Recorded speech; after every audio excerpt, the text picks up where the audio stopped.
Whimsy is a word I see quite a lot online. I personally love when people describe my art as whimsical. To me, whimsy is about being playful, romantic, and creative. In this video, I will break down how I incorporate whimsy into my wildlife paintings. Inspiration for my paintings often comes from taking a walk outside. I decided to create this piece after walking through Delamere Forest with my friends and the cutest little dog I've ever met. We saw so many foxglove plants and they happened to be a favourite of mine. I took so many photos and the ideas started flowing. As a child, I loved reading A Flower Fairy's Treasury by Cicely Mary Barker. I would spend so much time looking at each fairy's unique outfit made out of plants. Every time I would try to choose a favourite, but this would always change with each read. I love the way Barker combines botanically accurate illustrations with enchanting little fairies. The marriage between magic and realism is something I love and has definitely influenced my style. I've mentioned in previous videos that I like to research the history, folklore and symbolism of plants. The bell-shaped flowers of the foxglove are linked to fairy folklore. It has been documented that fairies would live within the flowers and that the spots covering the petals were created by a fairy's touch. My favourite story is that fairies gave foxes flowers to put on their feet so that they could tread without sound while they hunted. A Scandinavian tale notes that fairies taught foxes to ring the foxgloves like bells to warn each other of potential danger. After this research, I started to piece together my painting. I wanted to combine a fox with foxglove flowers to create a whimsical piece. I chose my reference photos, paying close attention to the range of values, colours and temperatures. To avoid my paintings looking flat, I try to choose dynamic reference photos. I look out for definition in the fair and reflected light in the fair, a lot of contrast between the highlights and shadows, and visual interests such as bokeh. Just a side note, bokeh is the blurry circle effect that you can see on photos. That's what I'm referring to here.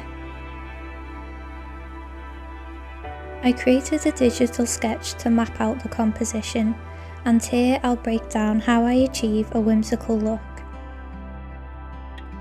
I like to play with scale for a larger than life look, so I wanted the flowers to appear a lot bigger than they would in real life, to create a kind of Alice in Wonderland vibe. I love to paint realistically, but sometimes I like to add more abstract elements.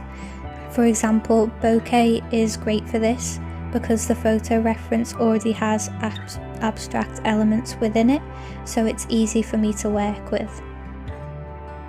I like to place my subjects in the centre. I know that this breaks some compositional rules, but I want to have qualities that are unrealistic in this painting, so I'm kind of doing it deliberately.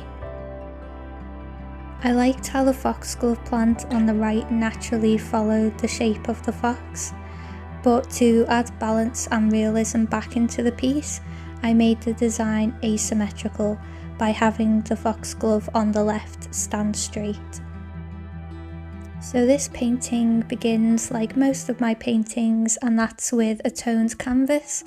I decided to go with pink for this painting as there are a lot of pinks in the background with the foxgloves, and to tie that all together and make the painting cohesive, I decided that a flat wash of pink as the first layer would just bring all the elements together really well. I wanted to work with a sort of limited palette. I don't like to restrict myself too much, but I do think that limiting your palette a little bit can really help to focus you while you paint, and it avoids colours becoming too muddy.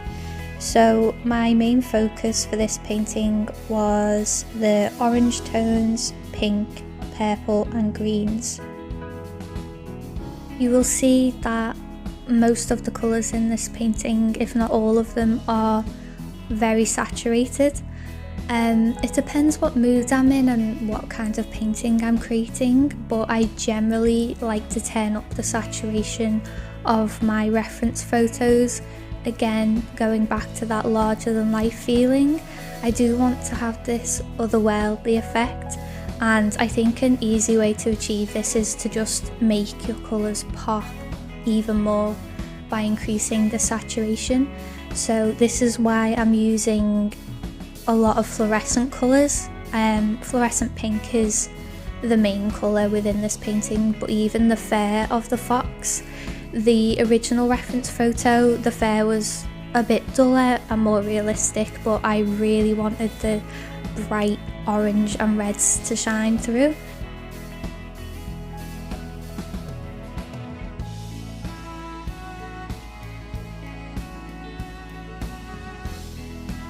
I think it's a good technique to apply your midtones first, just in flat layers of colour. I don't always do this, but I should stick to it because it just makes the painting process a lot easier. So as you can see, for most of this painting I'm applying the midtone first, then going over this with the shadows of the fur, and then on top of the shadows with the highlights in the fur.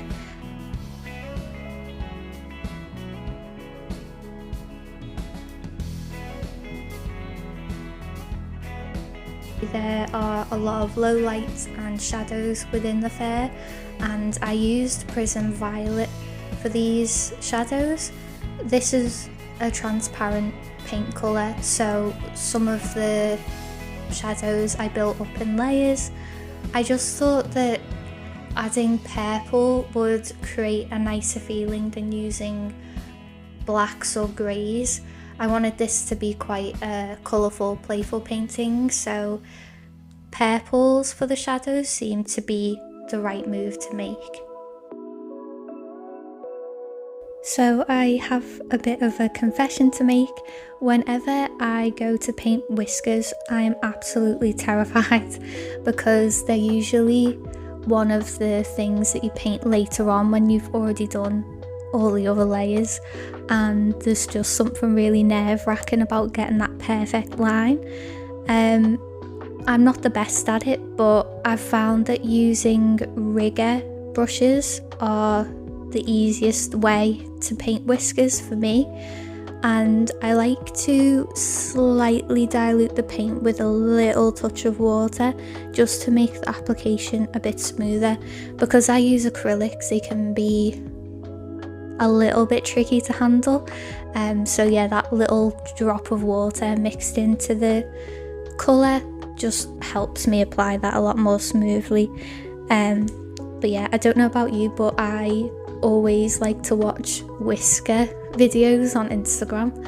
A lot of pet portrait artists save the whiskers and then they do them at the end. It's a bit like the tape peeling videos. I just find them so satisfying.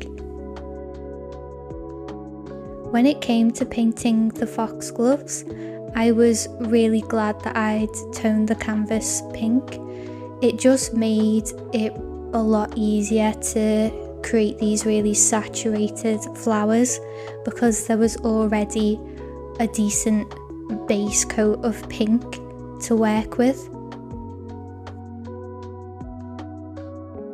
I actually adjusted the colour of the foxgloves halfway through the painting.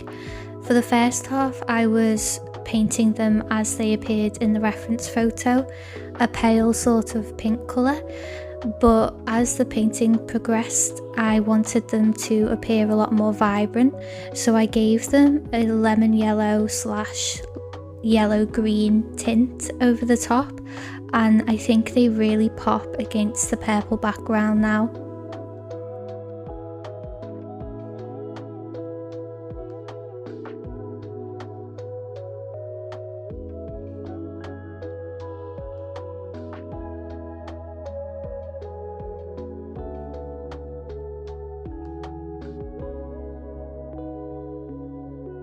This might look a little bit scary, but once you're used to applying glazes, it's not as big of a deal.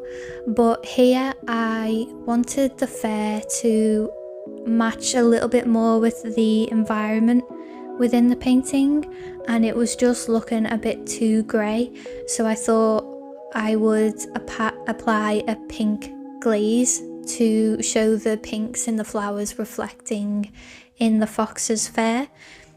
I used fluorescent pink paint for this, and the fluorescent paint I use is more transparent anyway, so it really lends to glazes, but I still diluted it ever so slightly with a bit of water, and after applying it with a large filbert brush, I then went in with a really big fluffy brush just to blend it out so it didn't look too in your face. And yeah, I do this a couple times throughout the process. I just didn't film every single time, but the more pinks I added in the background, the more layers of pink glazes I decided to add to the fur, just to bring the painting together. I did the same thing using fluorescent blue paint.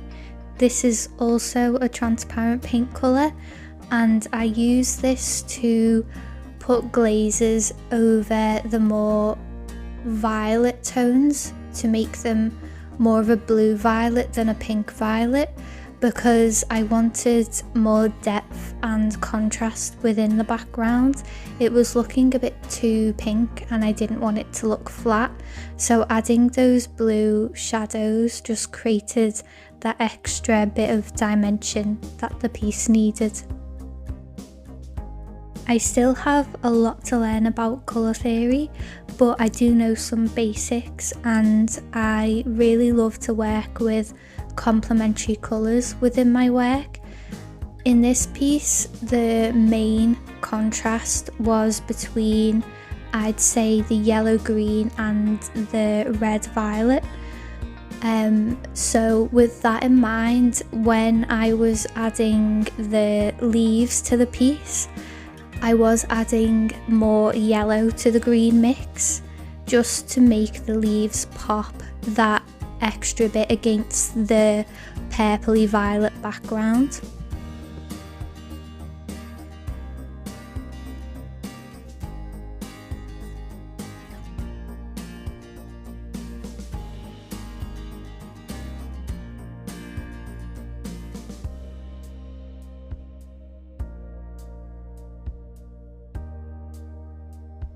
Now we get to my favourite part of the painting. I was absolutely dying to add these in the whole time, but I told myself no, I had to wait till the very end.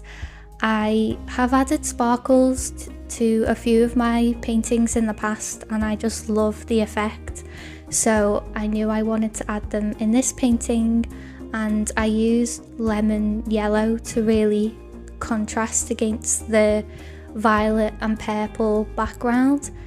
Violet and yellow are complementary colours, and this just happened to work really well. So yeah, I think that's just the perfect element to tie all the fairy folklore and the rest of the painting into one piece.